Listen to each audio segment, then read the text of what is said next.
So this is a live what's in the bag. In case you happen to see the other version of this just a few minutes ago, sometimes I order things for myself and then I don't open them, and it's just the thrill of the hunt is better than the eating of the game.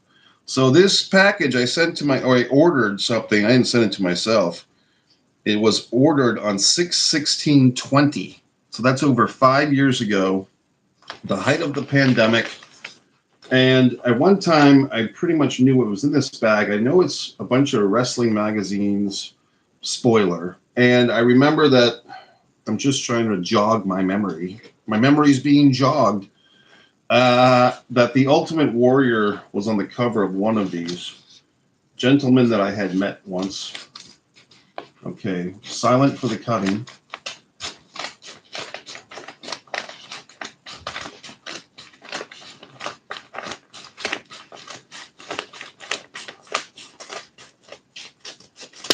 Listen to that wonderful cut. Now all this debris is going to be everywhere, but look at this horrendous debris. Oh, God. Oh, wonderful. So I just basically cut the envelope, but not into the envelope. So I cut the debris, basically. It's like a shoe. Like, this is the foot, and I basically, cut into the shoe. So let's try this again, folks. Now I'm going to have all this debris everywhere. Nothing worse than debris. It'd be like a good name for a kid, debris. Oh, that sound of cutting. Okay, now I'm full of debris, which I hate. Okay. So I believe I purchased this from my buddy Joe Bruin. He might have been helping a friend. Now this is the new cutting style, folks. You go in and you cut out. See? You go in and you cut outward, away from the prize, away from the object. Wonderful. I really was just going to save this for a special moment, but I guess this is a special moment, isn't it? I did watch, in case you're wondering, the WrestlePalooza. If you happen to be a pro wrestling fan, I went to a movie theater and watched it. It was more expensive than I thought. If I had bought it online, the ticket, it would have been $15 plus $1 or two for tax and so forth. But instead, I didn't buy it online. I went to the venue, the movie theater, and it was magically $25. Was it worth $25 for 3-hour pay-per-view of 5 matches with no real title changes but a woman's vacancy? It was okay. The matches were solid, but it wasn't like it was a mind-blowing pay-per-view. I think or whatever, premium live event. I guess it was a pay-per-view because I paid to see it. I thought they should have put the title on McIntyre. That would have made sense. Cody Rhodes with his concussion angle. Hello, Brain Rot Master. Hi. I am doing an unboxing in case you can't read the whatever you call it, the comments. Brain Rot Master, which is kind of a fun name or handle, as they used to say. Hi, are you doing unboxing? Yes. So you're right in time, Brain Rot. And there was 20 people 5 seconds ago. Now there's only 9. So I'm a little sad. But yes, we can see that at the back, this is the LJN. I already know what that is. That's the LJN action figure advertisement or advertisement. Have you ever met someone that says advertisement? I like saying advertisement, but some people say advertisement. What do you say? So this is all very, it's like, getting to the center of a Klondike bar. Okay, I know you like hearing. It's actually the center of a Tootsie Roll Pop. It's what would you do for a Klondike bar? Here we go.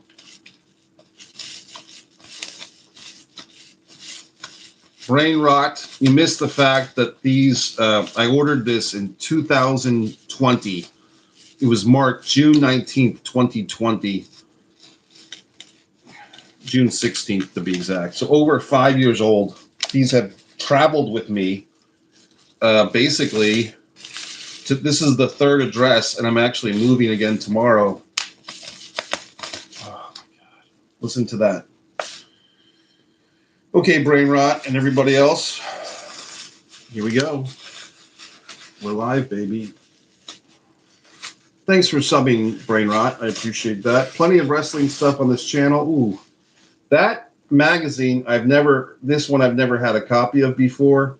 There was a tragedy in my life of my pro wrestling magazine collection, which it's traumatic. But I feel like there's a hole in my heart where my wrestling magazines used to be. And I've been trying to fill that hole with purchasing magazines on eBay. This is from January 1982. Then when I get a magazine, it's like I don't even want to open it. It's kind of weird, but I just want to honor it. WWF Battle Royal Scandal: How Fuji and Saito Stole $10,000. Well, that's pretty intriguing. I mean, that's like some type of international situation. Fuji and Saito stole $10,000. This is actually not the package I was expecting to get, Brain Rot and everybody else. Oh, God. I don't know if you guys ever got magazines. You might be too young, but these magazines with like all these little pyramid schemes and gadgets and see, like before there was multi-level marketing and, online scams, there was magazine scams where you could buy field glasses for $3.35 from this asshole, this character guy. So there's always been a scam. There's always been a Potsy scam. Hello, Brain Rot. Let's see. Look at that. For the old school fans, wrestling album, I think that's number 4. When I started getting magazines, they were up to number 5. I don't think they ever went up to 6. But it's kind of interesting that young men used to hang pictures of slightly older men on their walls. I mean, as wrestlers, I did. I still have Rocky up there. You can see him. That's Rocky Balboa. That's a painting I did not create myself. I purchased that painting. Oh, okay. Here's a little history for you. Peter King. Have you ever watched sports talk shows such as First Take? And they have kind of a chunky gentleman, like a big kind of John Goodman-sized gentleman in a nice suit, and his name is Peter King, and he's kind of an expert on stuff. That's the same Peter King, okay? So he used to be probably in his 20s, he was the editor of Inside Wrestling Magazine, and he grew up to be a mainstream sports guy. Isn't that exciting?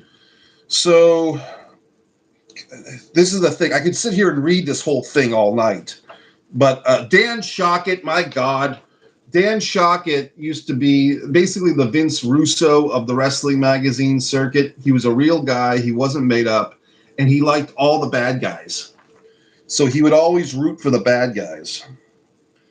So I'll just give you a few sentences. Body Slams and Pinfalls by Dan Shockett. It seems like every few months I'm writing a column congratulating Bruno Sammartino for deciding to retire.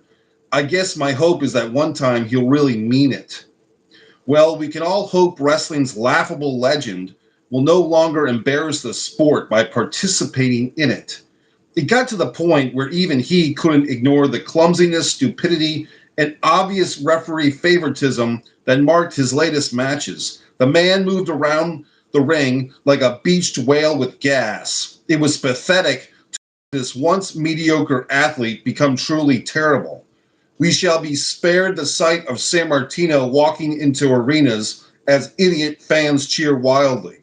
For this, Sammartino deserves our heartfelt thanks. The human race can ill afford to have so many people behaving so stupidly. Wow. So very interesting. Why is everybody so shiny? It's just one person here, chill. I just took a shower. That's probably it.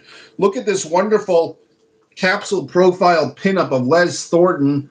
If you gentlemen don't know who Les Thornton is, he was basically the NWA Junior Heavyweight Champion many times. Trying to compare him to a wrestler of today, like a scientific, maybe Dean Malenko, but that was 25 years ago. Who's like a ground wrestler now? Like I would say Benoit, but we can't. But someone recently who's like a technical guy. And I'm trying to think of someone like of that ilk. Look at all these things. Where are they now? God, This is funny, kind of. Do you know who this is? Terrence Garvin, if you're familiar with the 1992 to 94 scandal in the WWF. Um, Terry Garvin got into a lot of trouble, lost his job along with Mel Phillips for reasons we cannot say. Just Google it. One of the notorious Garvin brothers, Terrence, is now a ring announcer in Kansas City and parts of Iowa. He claims not to miss wrestling full time, but friends say he's just taking a paid vacation from the mat wars. Those who know him best believe he will soon be back within the ropes, ready to once again become a top challenger. Okay, that's fair. I mean, but this gentleman, he wasn't really a Garvin. Ronnie Garvin, Jimmy Garvin, they were not brothers. Ronnie Garvin apparently was the stepfather of Jimmy Garvin. Look at this. That's Mr. Saito and Mr. Fuji.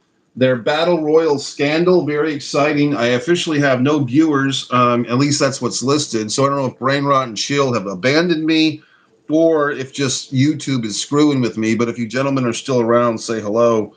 I don't know if it's that exciting to watch a gentleman look at wrestling magazines he ordered online 5 years ago, but here we are.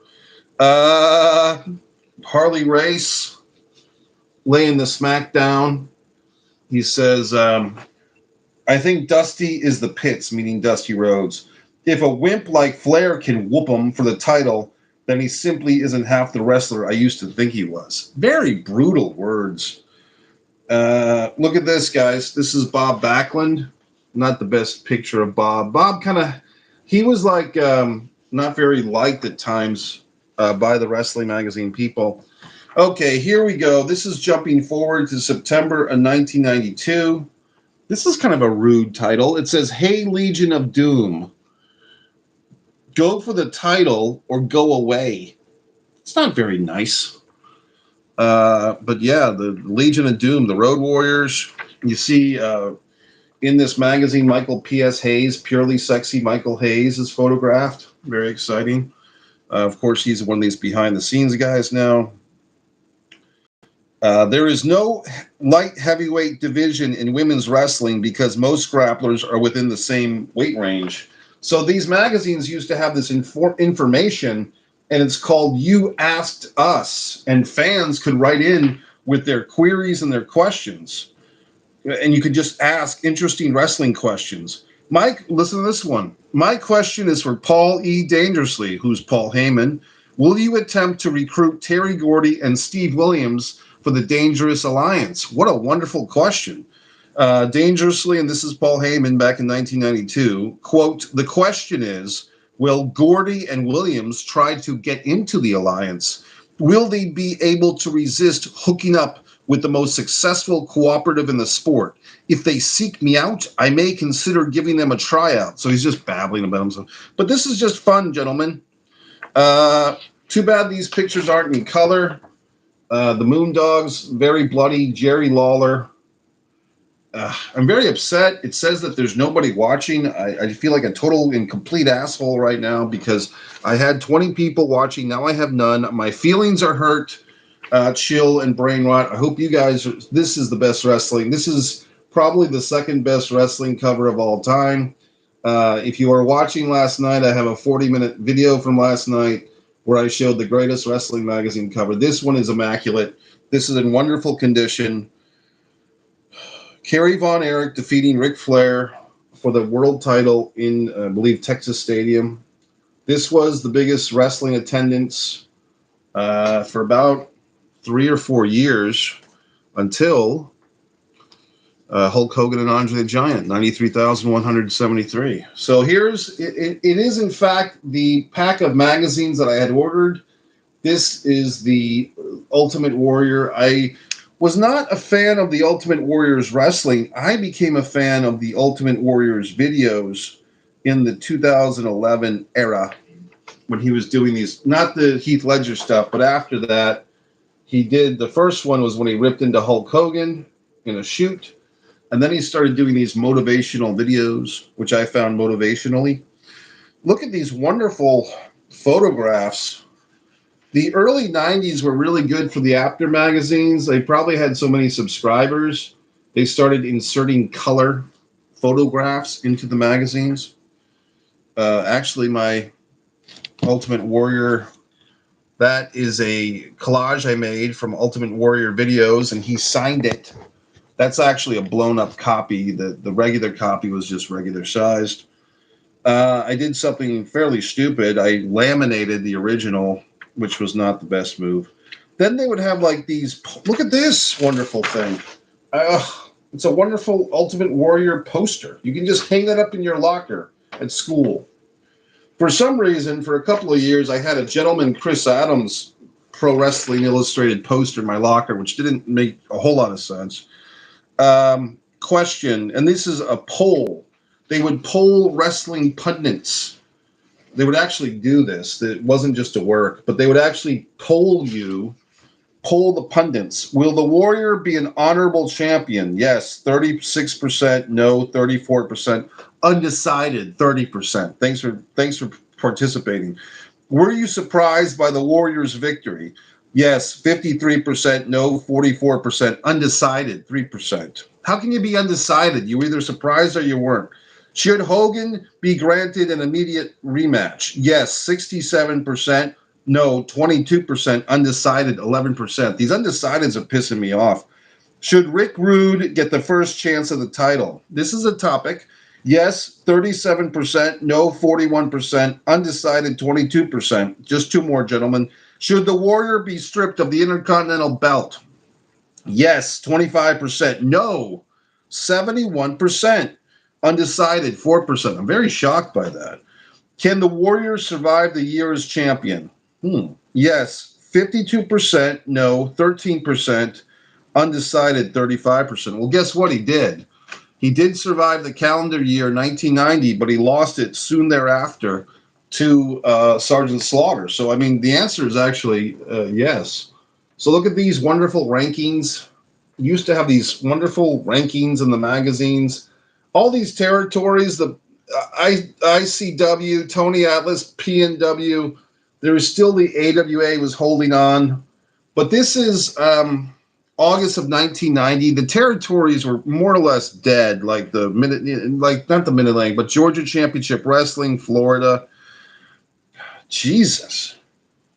I'm just so shocked and amazed. Ultimate Warrior is dominating this magazine.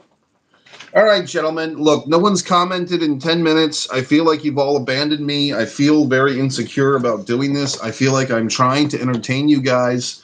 What other thoughts could I have? The pay-per-view, whatever it's called, premium live event, ESPN special.